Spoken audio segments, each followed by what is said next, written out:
Hello everyone, আসসালামু আলাইকুম। Welcome to my blog. সবাই কেমন আছেন? আশা করি সবাই ভালো আছেন।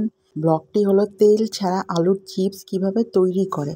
প্রথমে আলুগুলো ভালো করে ছিলে নেবেন। ছিলার পর এরকম স্লাইস করে কেটে নেবেন। আমার স্লাইসটা একটু মোটা হয়ে গেছে, আপনাদের স্লাইসটা একটু পাতলা করে কেটে নেবেন। গোল গোল করেই কাটবেন। গোল গোল করে না কাটলে এই চিপসটা বানানো সম্ভব না, মানে ক্রিস্পি হবে না। সুন্দর করে স্লাইসভাবে কাটবেন যাতে এটা একটু থিন মানে পাতলা হয়। সিম্পল অ্যান্ড ইজি রেসিপি এটা।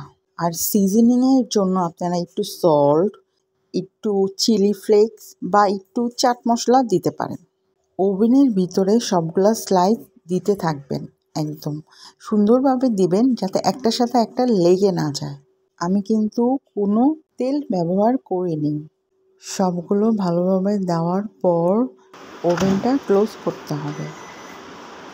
ক্লোজ করার পর 10 থেকে 12 মিনিটের জন্য এটা বেক করতে দিতে হবে। নর্মাল যে টাইমটা আছে ওটাতেই দিলেই হবে।